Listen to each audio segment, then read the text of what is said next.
19절부터 27절까지입니다.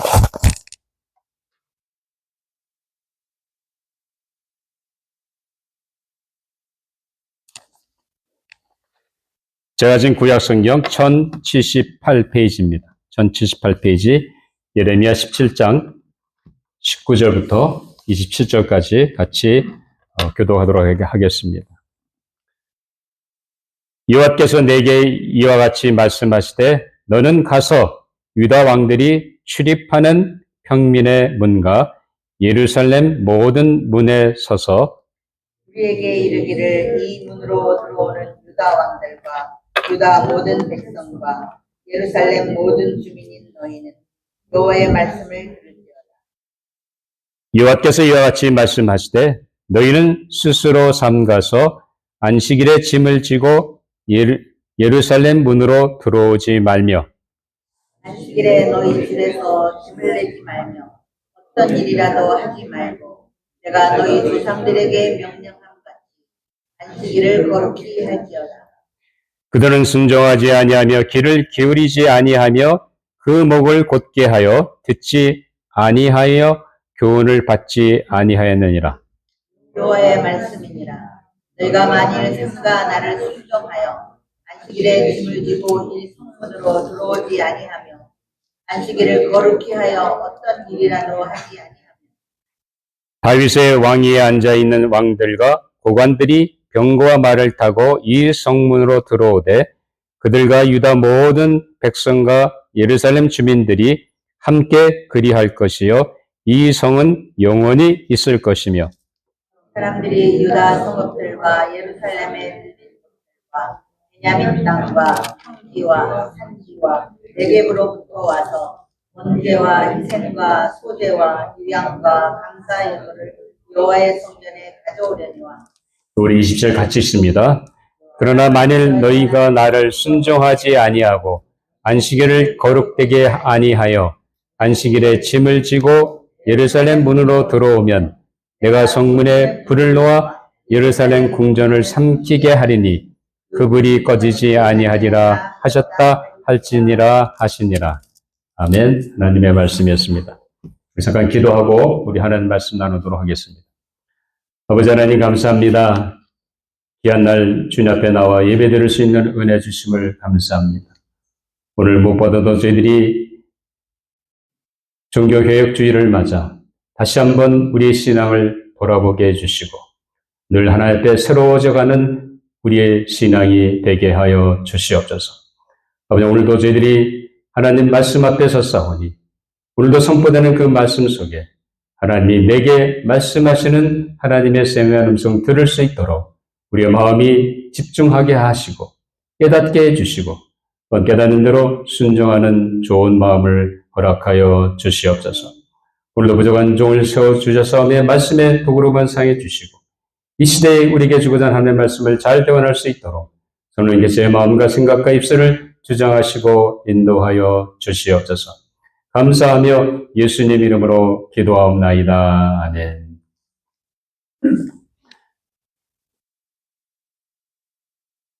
우리가 사회생활을 하면서 다른 사람과 인간관계를 형성하게 됩니다. 그런데 이런 우리의 일상생활 속에서 맺는 인간관계에서 아주 중요한 것이 있습니다. 그것은 다른 것이 아니라 소통입니다. 소통이라고 하는 것은 상대방과 내가 만나서 같이 대화를 나누는 가운데 서로 마음을 주고받고 그리고 이야기를 하는 것입니다. 근데 단순히 자기 혼자만 얘기하고 자기 혼자만 말을 하고 한다고 한다면 결국은 그것은 소통이 아니라 독백인 것입니다. 그렇기 때문에 소통을 위해서는 피차 간의 대화가 아주 중요합니다. 그래서 대화를 나눠야 그 사람의 마음을 읽을 수가 있고 그리고 그 사람이 어떤 생각을 품고 있는지 알 수 있습니다. 그래서 원만하고 원활한 이 소통을 위해서는 대화가 있어야 됩니다. 그렇기 때문에 인간관계에서 중요한 것은 다른 것이 아니라 소통이라는 겁니다.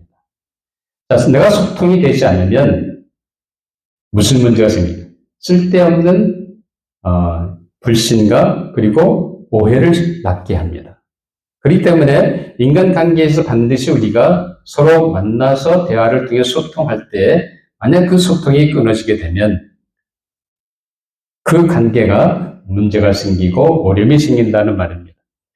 그래서 하나님은 우리 인간에게 이렇게 소통할 수 있는 은혜를 주셨습니다. 그게 뭐죠? 말입니다. 여러분 말을 통해서 소통할 때 우리가 그 말 통해 가지고 저 사람의 의견을 듣고 저 사람이 무슨 생각하고 있는지 살피고 서로 의견을 교환하면서 소통하게 되고 대화를 나누게 됩니다.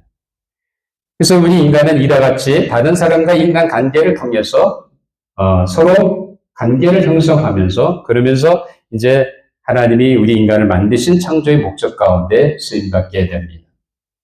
우리 인간에게 말을 허락하신 하나님은 인격적인 존재이십니다. 하나님은 우리 인간을 하나님의 형상대로 지으셔가지고 하나님이 우리와 만나서 인격적인 그 만남을 교제를 갖기를 원하셨습니다. 그래서 하나님께서는 우리 인간이 스스로 하나님을 경외하고 그리고 하나님을 높이고 그리고 하나님의 이름을 찬송하고 하나님께 영광 올려드리는 그 일을 위해서 하나님이 우리에게 하나님의 형상대로 우리 인간을 지으셨다는 사실입니다. 그래서 항상 하나님은 우리 인간과 만나서 뭐하기 원하십니까? 관계를 형성하기 원하십니다. 하나님이 나와 1대1로 만나서 인격적인 그 교제를, 인격적인 만남을 하나님은 원하신다는 사실입니다. 그래서 하나님께서 우리 인간과의 그 인격적인 그 만남을 위해서 지속적으로 하나님은 우리 인간에게 말씀하시는 분이십니다. 자, 오늘 우리가 본문의 말씀을 보면 하나님은 그냥 하나님이 아니라 말씀하시는 하나님인 것을 우리가 볼 수가 있습니다. 하나님께서 예레미야를 불러서 안식일 계명을 다시 한번 이스라엘 백성들에게 상기시키시면서 이제 그 말씀을 전하라고 합니다. 예레미야는 하나님의 말씀을 받고 그 메시지를 이스라엘 백성한테 가서 전하게 되었습니다. 자, 이렇게 그의 백성들에게 말씀하시는 하나님 것을 우리가 오늘 본문 속에서 보게 됩니다. 우리 이 말씀을 가지고 말씀하시는 하나님이라는 제목으로 함께 은혜를 나누려고 합니다. 자, 오늘 본문 19절과 21절에 보면 여호와께서 이와 같이 말씀하시되라는 말이 두 번 반복되고 있습니다. 자, 하나님은 그의 백성을 향해서 말씀하시고 계신다는 거죠. 하나님은 한 번만 말하고 끝나는 것이 아니라 늘 우리의 일상생활 속에서 말씀하고 계신다는 거예요. 말씀하시는 하나님인 것을 분명하게 우리 여기서 볼 수가 있습니다. 그렇기 때문에 이스라엘 백성들이 안식일 계명을 분명히 모세를 통해서 율법을 통해서 알고 있습니다. 십계명의 하나이기 때문에 분명히 알고 있는 계명입니다. 그럼에도 불구하고 이들이 안식일을 제대로 지키지 아니하니까 하나님께서 계속해서 선지자를 통해서 안식일을 지켜서 거룩히 하라고 말씀하십니다. 오늘 본문 속에서 오늘 본문 전체로 흘러가는 내용 속은 뭐냐면 하나님께서 이스라엘 백성들에게 다시 한번 안식일 계명을 지킬 것을 강조해서 하나님이 예레미야를 통해서 말씀하고 있는 것을 보게 됩니다. 그렇게 하나님이 강조하심에 불구하고 분명히 들었음에도 불구하고 그들이 여전히 안식일을 거룩히 지키지 못하고 더럽혔다는 사실입니다. 그래서 20절에 보니까 문에게 이르기를 이문으로 들어오는 유다 왕들과 유다 백성들과 예루살렘 모든 주민인 너희는 여호와의 말씀을 들을지어다 라고 하나님은 예레미야를 통해서 말씀하고 있습니다. 자, 말씀을 들으라는 거예요. 그러니까 하나님은 분명히 그의 백성 가운데 말씀하시는 분이십니다. 그렇기 때문에 우리가 일상생활 속에서 내 신앙생활 속에서 누구의 음성을 들어야 돼요? 하나님의 음성을 들을 수 있어야 합니다. 그래서 예레미야는 하나님의 말씀을 들으라고 분명하게 선포하고 있습니다. 하나님께서 말씀하시니까 그 말씀을 들으라는 거예요. 자, 그런데 하나님은 구체적으로 예레미야 선지자를 통해서 그의 백성들에게 말씀하시고 또 각자의 삶 가운데 하나님이 말씀하고 계십니다. 그렇게 말씀하시는 하나님이신데 하나님 어떻게 만물을 창조하셨습니까? 하나님은 태초에 하나님이 천지를 창조하시나 하면서 하나님이 가라사대 땅이 있으라니까 뭐가 있어요? 땅이 생긴 거예요. 하나님이 가라사대 빛이 있으라니까 빛이 생겼습니다. 그러니까 하나님은 이미 태초에 천지를 창조하실 때 말씀으로 창조하셨다는 사실입니다. 하나님은 이렇게 말씀으로 역사하시는 거예요. 만물을 지을 때도 말씀으로 창조하셨고 우리 인간을 지을 때 역시 하나님 똑같이 말씀으로 만드셨습니다. 그런데 문제는 뭐냐면 하나님께서 그렇게 창조의 끝끈자락에 하나님이 우리 인간을 지으시게 됩니다.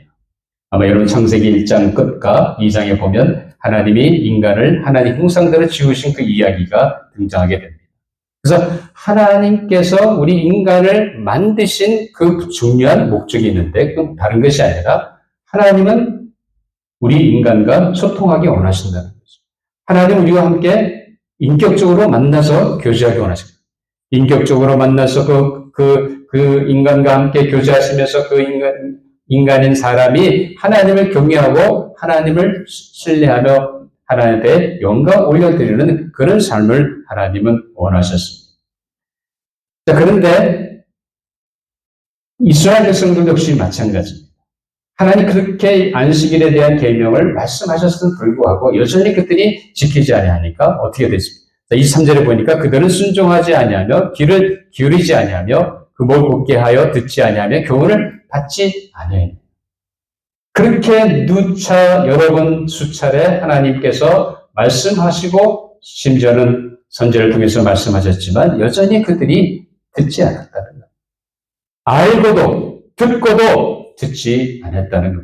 이것이 그 이스라엘 사람, 유다 백성들의 문제였습니다.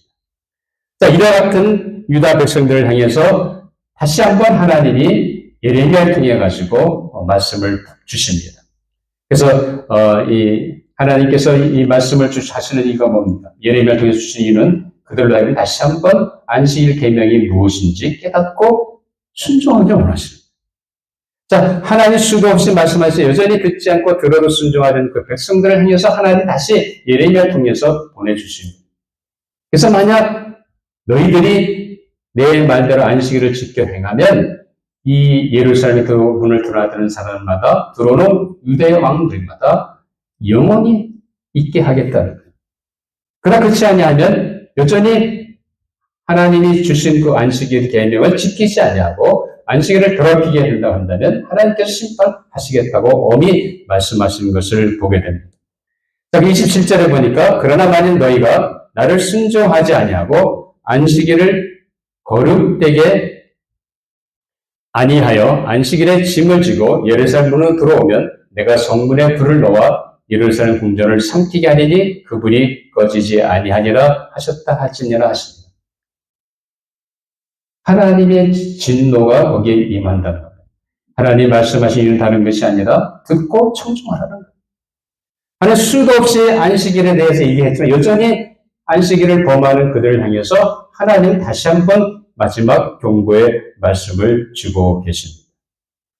그럼 이 당시 하나님이 이스라엘 예레미야나 유다 백성들한테 하시는 이유가 뭡니까? 왜 말씀하십니까? 내가 말하면 듣고 따라오라는 거예요. 우리가 인간관계 대화도 역시 마찬가지죠. 저분이 자꾸 나한테 얘기하면 무슨 들으라는 얘기야, 따라오라는 얘기야. 근데 아무리 얘기해도 들은 척 하지 않고 외면하면 기분 나빠하는 거예요. 당연히 기분 나쁘죠. 하나님도 그렇다. 하나님의 마음은 그렇게 수도 없이 얘기하시면 듣고도 알면서도 순종하지 않은 이스라엘 백성들, 유다 백성을 향해서 하나님은 징계하고 계신다는 사실입니다.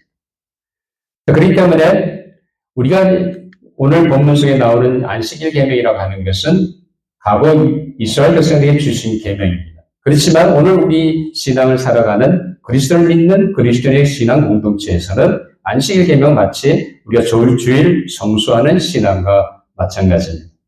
우리가 예수 그리스도의 이름으로 말미암아 구원받고 하나님의 자녀가 되어서 이제 거듭난 하나님의 백성들이 예수님의 이름으로 모여서 뭘 합니까? 하나님께 예배드리고 하나님께서 나에게 구원의 은혜를 주신 것 감사. 하나님께 내 일상생활 속에서 베풀어 주신 은혜를 기억하고 감사. 그 하나님 앞에 영광을 드리고 찬송 올려 드리는 것이 이것이 바로 우리가 주일 성수 신앙입니다. 적어도 우리의 주일만큼은 하나님 앞에 드려야 된다는 거죠. 주일만큼은 정말 하나님이 나를 구원해 주시고 베풀어 주신 놀라운 은혜에 감사하면서 하나님 앞에 예배드리고 그분 앞에 영광 올려드리는 그 삶을 살아야 된다는 겁니다. 그렇기 때문에 하나님은 이런 걸 통해서 우리에게 원하신 것이 뭡니까? 여러분, 하나님이 나를 로봇으로 만드셨습니까? 아니죠. 하나님은 나를 로봇으로 만드신 것이 아닙니다. 하나님 마음대로 조종하실 수 있는 그런 인간을 만드신 것이 아닙니다. 내가 자발적으로 하나님 앞에 나와 예배드리고 하나님을 섬기게 하기 위해서 하나님은 우리에게 의지를 주신 거예요. 자, 예수를 믿는 사람들이 모여서 이루어진 이 공동체가 우리가 모여서 찬송하고 기도하고 하나님 앞에 헌금을 드리고 그리고 모르는 이것이 이런 로봇 집단을 만들기 위해서 하나님이 우리를 불러주신 것입니까? 아니죠. 우리 개인적인 신앙생활 속에 하나님은 우리를 로봇으로 불러주신 것이 아닙니다. 만약 하나님 로봇으로 불러주다 하나님 마음대로 조정할 수 있습니다. 그러면 그렇지 않다는 거예요. 교회 공동체도 마찬가지입니다. 오늘 하나님께서 우리 각자와 만나서 인격적인 교제를 나누실 뿐만 아니라 공동체 안에서도 하나님이 임재하셔서 이 속에서 하나님은 말씀하고 계신다는 사실입니다. 그렇다고 한다면 우리가 하나님의 마음을 아신 하나님은 나와 인격적인 교제를 나누시길 뿐만 아니라 마치 모세가 하나님과 대면하여 얘기한 같이 친밀한 교제를 모세는 하나님과 나눴습니다. 하나님은 그 이상으로 우리를 통해서 하나님의 친구가 되기를 원하십니다.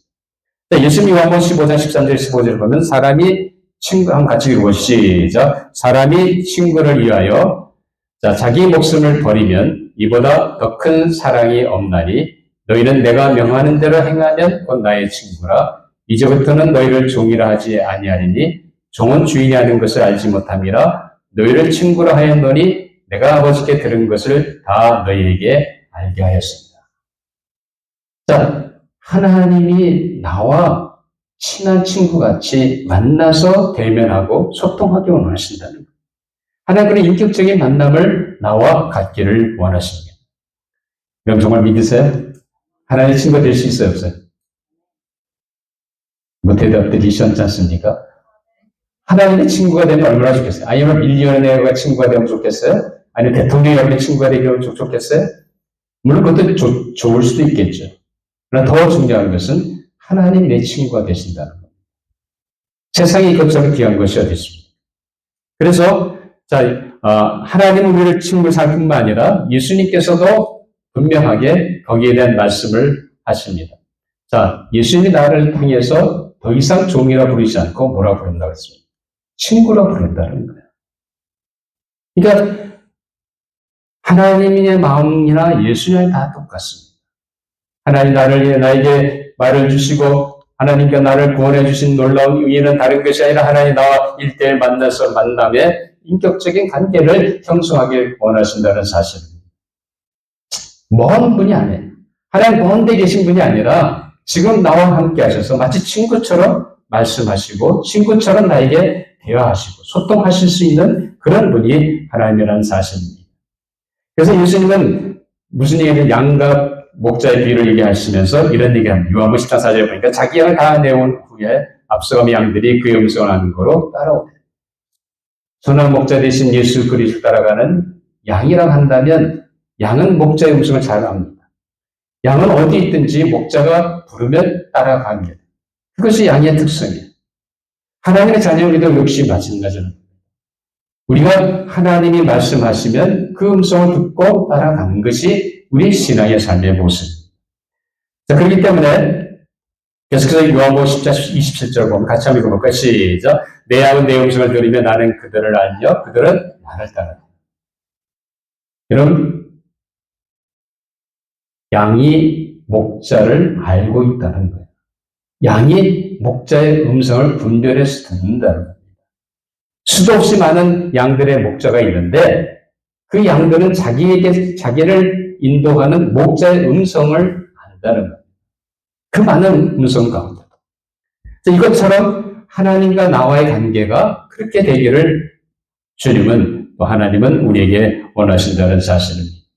그래서 하나님이 말씀하시는 그 음성을 우리는 듣고 순종하는 것이 중요합니다. 그것 때문에 하나님은 내게 찾아오셔서 말씀하신다는 사실입니다. 그러면 하나님께서 우리에게 말씀하시는 통로가 세 가지가 있습니다. 첫째는 뭐냐면 기록된 하나님의 말씀입니다. 이런 말씀이라는 것은 책이 아닙니다. 물론 이렇게 기록된 책이지만 이것은 책이 아니라 이 성경 말씀은 하나님이 말씀하시는 겁니다. 여러분이 하나님 말씀을 대할 때 그 말씀 속에서 하나님은 여러분 마음에 새로운 깨달음을 주십니다. 말씀을 읽고 묵상하고 그 기도하는 가운데 그 말씀 속에서 하나님 내게 말씀하십니다. 바로 하나님은 말씀을 통해서 나에게 분명한 그 음성을 들려주신다는 말씀입니다. 이런 하나님이 말씀을 읽을 때 갑자기 그 말씀이 나로 하여금 깨달아지게 하고 내 삶의 어떤 문제를 해결할 수 있는 그 열쇠를 제공해 줍니다. 바로 그 순간이 하나님이 내게 말씀을 통해서 말씀해 주십니다. 여러 성경 분명히 하나님 기록된 말씀이지만 이 말씀을 내가 접하면서 그 말씀과 읽고 기도하고 그 말씀을 묵상하고 공부하고 또 암송하고 하는 가운데 그 말씀이 내 심령을 깨닫게 하고 내 마음속에 확신을 주고 내 나로 하여금 죄를 깨닫게 하는 그 순간 하나님이 나에게 주시는 음성이라는 겁니다. 우리는 그렇게 하나님의 말씀을 통해서 듣게 됩니다. 그리고 이런 성경을 대할 때 이 성경 책으로 대하면 하나님의 말씀을 그 속에서 나타나는 하나님의 레마의 말씀을 들을 수가 없습니다. 우리가 이 말씀을 대할 때 하나님을 대하듯 성경책을 대하시 대한다고 한다면 그 속에서 하나님이 역사할 수 없습니다. 정말 이 하나님 말씀을 대할 때 내가 이 성경책이지만 이 책을 하나님을 대하듯이 하나님을 나에게 말씀하실 것을 간절히 기대하면서 그 말씀을 어떤 말씀할지 간절히 소원하는 가운데 기대하는 가운데 그 말씀을 대할 때 하나님은 말씀 가운데 나에게 말씀하신다. 하나님은 죽은 하나님이 아니라 살아계신 하나님. 살아계신 하나님이기 때문에 말씀을 접할 때 그 말씀 속에서 하나님이 나에게 말씀하신다는 사실입니다. 그런 중요한 것은 뭐냐면 무엇을 하나님이 말씀하시는지 내가 순종하고자 하는 마음이 중요합니다. 아무리 들어도 순종하지 않으면 뻔이죠, 뻔. 응? 얼굴에 철판을 까는 뻔. 하나님 말씀을 듣고 잊어버린 자가 아니라 말씀을 듣고 기억하고 순종하는 것이 중요합니다. 하나님을 순종하게 하기 위해서 나로 하여금 말씀을 들려주시는 거예요. 깨닫게 해주시는 거예요. 그냥 깨닫는 것이 아니라 그 깨달음을 통해서 나로 하여금 변화되고 순종하기를 원하신다는 사실입니다. 그렇기 때문에 내 마음속에 확신을 든다든지 죄를 깨닫게 된다든지 이 모든 것들이 바로 말씀을 통해서 하나님이 나에게 음성을 주고 계시다는 사실입니다. 이런 어떤 말씀을 읽는 순간 내가 깨닫지 못했던 죄를 깨닫게 되잖아요. 그게 뭐예요? 하나님 그 순간에 나에게 말씀하시는 거예요. 그 죄를 고백하고 돌이키라는 겁니다. 적어도 우리 조지아 장로교회 성도 여러분들은 말씀을 통해서 하나님이 내게 주시는 음성을 듣고 거기에 순종하며 나가는 귀한 믿음의 성도 여러분이 되시기를 주님의 이름으로 축원합니다. 두 번째 하나님 말씀을 통로는 기도입니다. 여러분 기도라고 하는 것은 하나님과 나와의 쌍방통행입니다. 우리는 기도하면 내가 원하는 소원과 기도 제목을 자꾸 나열하고 그걸로 끝날 때가 많습니다. 기도라고 하는 것은 그것이 아닙니다. 기도라고 하는 것은 하나님과 내가 만나서 소통하는 겁니다. 대화를 하는 겁니다. 내 소원과 내 간구만 쫙 나열하고 끝나는 것이 아니라 하나님께서 나의 소원에 대해서 응답하시고 또 하나님은 나에 대해서 또 말씀하시고 서로 소통하는 것이 있어야 됩니다. 이것이 바로 기도라는 겁니다. 자, 이렇게 기도를 통해서 하나님은 말씀하신다는 사실입니다. 그렇기 때문에 히브리서 4장 16절에 보면 그러므로 우리는 긍휼하심을 받고 때를 따라 돕는 은혜를 얻기 위하여 은혜의 보좌 앞에 담대히 나아갈 것입니다. 우리가 하나님의 보좌 앞에 나가는 이유가 내 삶에 어려운 문제를 하나 앞에 내놓고 그 문제를 도우심을 받기 위합니다. 어떻게 도우심 받습니까? 하나님 앞에 기도하고 하나님과 소통하는 가운데 대화를 나누는 가운데 하나님 주시는 지혜를 가지고 그 내 삶의 문제를 극복하고 나갈 수 있게 된다는 사실입니다. 그래서 기도라고 하는 것은 분명히 내 혼자만 떠드는 것이 아니라 하나님과 내가 만나서 대화를 통해서 소통하는 가운데 하나님의 인도함을 받는 것입니다. 그렇게 하나님은 그 기도 속에 말씀하신다는 사실입니다. 자, 기도하는 가운데 어떤 일에 대해서 부담감이 생겼습니다. 선교 지역에 대한 어떤 부담감이 생기면서 기도하게 됩니다. 그 얘기는 무슨 얘기냐면 하나님이 내게 주시는 그 부담감이 그건 뭐예요? 그것을 위해 하라는 겁니다. 하나님 주시는 마음인 거예요. 자, 내가 기도하고 있는 갑자기 어떤 사람에 대해서 어떤 일에 대해서 기도하기 시작합니다. 그 얘기는 무슨 얘기예요? 하나님이 그 사람을 위해서 기도하라는 거예요. 하나님 그 일을 위해서 기도하라는 거예요. 또 하나님 내가 기도했을 때 응답이 오는 경우가 있잖아요. 그게 뭐예요? 하나님이 내게 이미 말씀하신 거예요. 예수 응답하시든지 노 응답하시든지 아니면 좀 기다리라고 응답하시든지 하나님 분명히 우리에게 말씀하신다는 사실입니다. 그렇기 때문에 우리가 하나님 말씀과 기도를 통해서 하나님의 음성을 듣게 되는데 자, 우리 안에서 역사하시는 성령님을 통해서 그거를 구체적으로 우리에게 하나님은 보여주신다는 사실입니다. 내가 말씀을 볼 때 말씀을 깨닫게 하십니다. 내 안에 역사하신 성령 하나님께서 그 말씀을 알게 하신다는 사실입니다.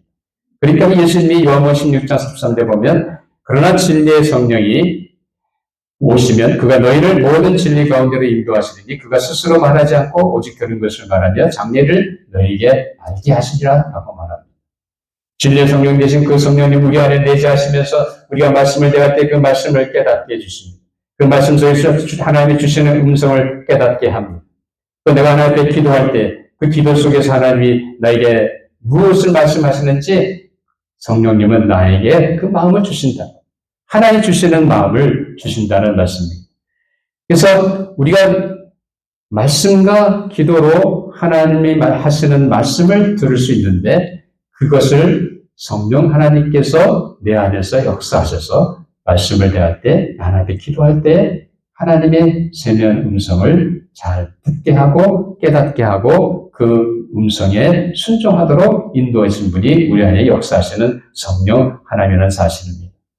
그렇기 때문에 우리가 기도할 때 하나님 성령께서 우리에게 말씀하시고 또 뭐라고 합니까? 그렇기 때문에 사도 바울은 하나님의 영으로 인도받는 사람은 곧 하나님이 아니라고 얘기합니다.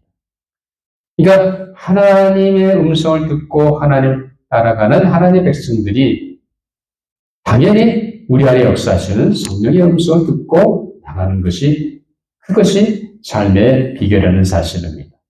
말씀하시는 하나님 앞에서 우리가 오늘 어떻게 말씀을 들을 수 있습니까? 바로 하나님의 말씀과 내가 하나님 앞에 기도할 때 그 속에서 성령께서 말씀을 통해서 그 기도하는 가운데 성령께서 내 마음을 주셔서 나로 하여금 하나님의 음성을 듣게 하고 그 음성을 쫓아서 순종함으로 말미암아 우리의 삶이 하나님을 기쁘시게 하고 하나님과 인격적인 관계를 뿐만 아니라 하나님이 나를 통해서 이루고자 하는 사명을 감당하게 하는 놀라운 은혜가 바로 거기에 있다는 사실입니다. 늘 말씀과 기도에 하는 삶을 통해서 하나님이 하시는 말씀을 듣고 그 음성에 순종함으로 말미암아 하나님이 기뻐하시는 모든 성도 여러분이 되시기를 주님의 이름으로 축원합니다. 기도하시겠습니다. 아버지 하나님 감사합니다. 저희들에게 말씀하시는 하나님, 우리가 그 음성을 들으면서도 잊어버리고 안 듣고 불순종할 때가 많았던 것을 고백합니다. 이제 이 말씀을 대할 때마다 성령께서 내 안에 주시는 하나님의 세미한 음성 깨닫게 해주시고 하나님께 기도할 때도 성령께서 내 마음속에 주시는 하나님의 마음을 깨닫고 그 하나님의 인도하심에 순종하는 말미암아 하나님이 기뻐하시고 하나님과의 날마다 긴밀한 교제 가운데 나아가는 저희 모두의 신앙이 되게 하여 주시옵소서. 감사하며 예수님 이름으로 기도하옵나이다. 아멘.